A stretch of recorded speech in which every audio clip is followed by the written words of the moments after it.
Welcome to the channel guys. कैसे हैं आप लोग? आशा करता हूं आप लोग अच्छे होंगे फ्रेंड्स। एक नए मेन बोर्ड आईपीओ का नोटिफिकेशन आया है जिसका नाम है स्कोडा ट्यूब्स लिमिटेड। इस वीडियो के अंदर हम इसी आईपीओ के बारे में जानेंगे कंपनी की डिटेल्स के बारे में, सारा कुछ डिस्कस करेंगे इस आईपीओ के रिलेटेड। सो फ्रेंड्स बने रहिएगा वीडियो में। चलिए एनालिसिस को स्टार्ट करते हैं। सो फ्रेंड्स जो आईपीओ है स्कोडा ट्यूब लिमिटेड, ये ओपन होगा 28 मई 2025 को, क्लोज होगा 30 मई 2025 के दिन। इशू प्राइस बैंड आपको देखने को मिलेगा 130 से 140 रुपीज़ पर शेयर का। फेस वैल्यू है 10 रुपीज़ पर शेयर की। वहीं पर लॉट साइज है 100 शेयर्स का। अब बात करें आईपीओ के टोटल इशू साइज की, तो वो आपको देखने को मिलेगा 220 करोड़ का, जो कि पूरा का पूरा फ्रेश इशू है। इस आईपीओ में कोई भी ओएफएस या ऑफर फॉर सेल हमें देखने को नहीं मिल रहा है फ्रेंड्स, काफ़ी अच्छी बात है ये। बात करें इसकी अदर इंपॉर्टेंट डेट्स के बारे में, तो जो आईपीओ की अलॉटमेंट डेट है वो है 2 जून 2025 की। वहीं पर जो लिस्टिंग डेट है वो है 4 जून 2025 की। अब जानते हैं किस कैटेगरी में कितना परसेंट रिजर्वेशन रखा गया है। बात करें क्यूआईबी कैटेगरी की, तो उसमें रखा गया 50% का रिजर्वेशन। वहीं पर रिटेल कैटेगरी में रखा गया 35% का रिजर्वेशन और एचएनआई कैटेगरी में रखा गया है 15% का रिजर्वेशन। और फ्रेंड्स जो अब बात करें प्रमोटर की होल्डिंग के बारे में, सो प्री आईपीओ प्रमोटर के पास जो होल्डिंग है वो है 100% की, और आफ्टर द आईपीओ कितनी हो जाएगी घटकर, ये अभी यहाँ पे मेंशन नहीं किया गया है या डिस्क्लोज नहीं किया गया है फ्रेंड्स। सो फ्रेंड्स ये हुई कुछ आईपीओ की डिटेल। अब जानते हैं कंपनी की डिटेल्स के बारे में। उसके लिए मैं लगाता हूँ कंपनी की वेबसाइट, वहीं पर हम इस कंपनी की डिटेल्स के बारे में डिस्कशन करेंगे फ्रेंड्स।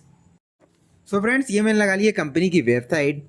बात करें इस स्कोडा ट्यूब्स लिमिटेड की, तो बेसिकली जो ये कंपनी है इसका इनकॉर्पोरेशन हुआ था 2008 के अंदर, और ये basically stainless steel tubes and pipe manufacturing का काम करती है। जो इनके प्रोडक्ट्स हैं वो दो तरह के आते हैं, seamless steel tubes and welded steel tubes and pipes, है ना फ्रेंड्स। तो जैसे कि ये जो स्ट्रेट पाइप आपको दिख रहा है, वो ये जो बीच में से बेल्डेड नहीं होते वो हमारे सीमलेस स्टील ट्यूब्स कहलाते हैं, और जो बीच में से बेल्डेड वगैरह होते हैं वो हमारे वेल्डेड ट्यूब पाइप्स कहलाते हैं। जैसे कि ये आपको दिख रहा होगा यू शेप में बेंडेड है, तो ये वेल्डेड यू ट्यूब्स कहेंगे, है ना। तो इस तरीके के जो स्टेनलेस स्टील पाइप के जो ट्यूब्स या पाइप बनते हैं वो कंपनी बनाने का काम या मैन्युफैक्चरिंग करने का काम कंपनी करती है ना फ्रेंड्स। और जो इनके प्रोडक्ट हैं वो under the brand name Skoda Tubes limited के ही आते हैं, और जो इनके कस्टमर हैं वो इंजीनियरिंग कंपनीज़ हैं, engineering procurement and construction companies या firms, industrial companies across sector such as oil and gas, chemical, fertiliser, power, pharmaceutical, automotive, railway and transportation. ये सारी कंपनीज को अपने जो इनके स्टील पाइप्स हैं या ट्यूब्स हैं वो प्रोवाइड करने का कंपनी काम करती है। इनकी जो मैन्युफैक्चरिंग यूनिट है वो गुजरात के अंदर लोकेटेड है, और कंपनी के पास 49 स्टॉकेट across the domestic and international market में प्रेजेंट हैं, जो कि इनके प्रोडक्ट को सप्लाई करते हैं।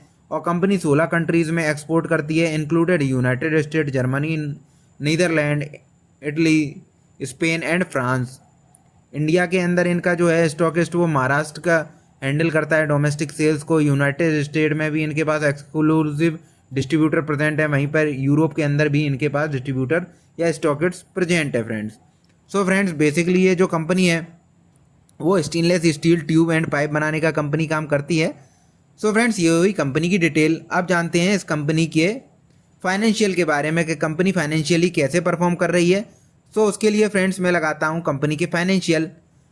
बात करें कंपनी के फाइनेंशियल की, सो फ्रेंड्स देखिए जो इसके एसेट हैं वो हमें कंटिन्यूसली ग्रोइंग स्टेज में देखने को मिल रहे हैं। 2022 में इनके पास जो एसेट थे वो 156 करोड़ के प्रेजेंट थे, जो कि बढ़कर 2024 दिसंबर तक हो चुके हैं 428 करोड़ के। वहीं पर रेवेन्यू की बात करें तो रेवेन्यू भी हमें स्टेडली ग्रो होते हुए देखने को मिल रहा है। 2023 से 2024 में 307 करोड़ से बढ़कर 402 करोड़ हो गया। वहीं पर बात करें प्रॉफिट आफ्टर टैक्स की, तो 2022 में 1 करोड़ 64 लाख था, जो कि बढ़कर 10 गुना हो गया, 10 करोड़ 34 लाख। फिर 2024 में इनने 18 करोड़ 30 लाख कर दिया, यानी कि ऑलमोस्ट 80% कर दिया लास्ट ईयर से। और अभी जो है दिसंबर 2024 तक ये कर चुके हैं 24 करोड़ 91 लाख, यानी कि मोटा मोटा 25 करोड़। तो इसमें भी अच्छा खासा ग्रोथ देखने को मिल रहा है इनके प्रॉफिट आफ्टर टैक्स में। वहीं पर बात करें इनकी बोराइंग्स की, तो फ्रेंड जो कंपनी के पास करंटली बोराइंग्स हैं वो भी अच्छा खासा ग्रो होते हुए हमें देखने को मिल रही हैं। 202 करोड़ तक पहुंच चुकी हैं कंपनी की बोराइंग्स, है ना फ्रेंड्स। तो 202 करोड़ तक कंपनी की बोराइंग्स पहुंच चुकी हैं। ये भी एक थोड़ा सा वार्निंग साइन है। ये ज़्यादा पता चलेगा जब हम इनका डेट टू इक्विटी रेशियो पे नज़र डालेंगे फ्रेंड्स, है ना। तो चलिए डायरेक्टली अब चलते हैं अदर केपीआई इंडिकेटर्स की तरफ, वहीं पर हम इन सारे पैरामीटर के बारे में डिस्कशन करेंगे फ्रेंड्स। सो फ्रेंड, जो इनका डेट टू इक्विटी रेशियो है वो 3.14 का है, हाइयर साइड है। जैसा कि मैंने वहाँ भी देख के आपको बताया था कि बोरिंग थोड़ी सी ज़्यादा हो रही है कंपनी के अंदर। तो इनका जो डेट टू इक्विटी रेशियो है वो 3.14 का है। वहीं पर बात करें पेट मार्जिन की तो वो है 4.58 का, और प्राइस टू बुक वैल्यू अभी अवेलेबल नहीं है ये वाला डेटा। वहीं पर बात करें इसके पी रेशियो की तो 33.81 के पी रेशियो पे कंपनी को ये लोग लेके आ रहे हैं। थोड़ा सा हाइयर साइड है फ्रेंड्स, पी रेशियो भी थोड़े अच्छे खासे वैल्यूशन पे कंपनी को लेके आ रहे हैं। सो फ्रेंड्स, ये हुई अदर केपीआई इंडिकेटर के बारे में बात। अब एक बार नज़र मारते हैं इस कंपनी के या आईपीओ का जो अभी ग्रे मार्केट प्रीमियम क्या चल रहा है। सो फ्रेंड्स देखिए, जो अभी इसका जीएमपी चल रहा है वो है 16 रुपीज़ का, यानी कि अगर आप आईपीओ में अप्लाई करते हैं तो आपको एक लॉट पे 1600 रुपये का गेन देखने को मिलेगा, जो कि होता है लमसम 11.43% का, है ना फ्रेंड्स। सो फ्रेंड्स, ये हुआ जीएमपी के बारे में बात। अब आते हैं हमारे फाइनल क्वेश्चन की तरफ कि हमें आईपीओ में जाना चाहिए या नहीं जाना चाहिए। सो देखिए फ्रेंड्स, इस आईपीओ के अंदर हमें कोई भी ओएफएस देखने को नहीं मिल रहा है, अच्छी बात है, ये एक पॉजिटिव पॉइंट है। रेवेन्यू भी स्टेडली अपवर्ड डायरेक्शन में जा रहा है, और जो इसका प्रॉफिट है वो भी स्टेडली अपवर्ड डायरेक्शन में जा रहा है। पर जो इनका बोरोइंग्स है वो भी कंटिन्यूसली बढ़ता जा रहा है, और जो इनका डेट टू इक्विटी रेशियो है वो 3 के ऊपर है, और 33 के पीई पे ला रहे हैं। मार्जिन भी जो पेट मार्जिन है वो कम है।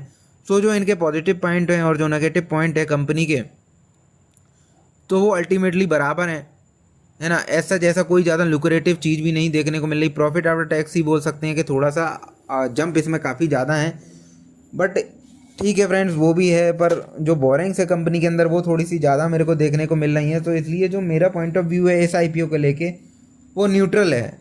अगर आपको अप्लाई करना है तो आप कर सकते हैं, और अवॉइड करना चाहते हैं तो वो भी कर सकते हैं। तो इसमें मेरा जो पॉइंट ऑफ व्यू है वो न्यूट्रल स्टैंस है ना। बाकी ये कोई भी बाय सेल रिकमेंडेशन नहीं है फ्रेंड्स। बाय सेल रिकमेंडेशन के लिए आप अपने फाइनेंशियल एडवाइज़र से एक बार सलाह ज़रूर लीजिएगा।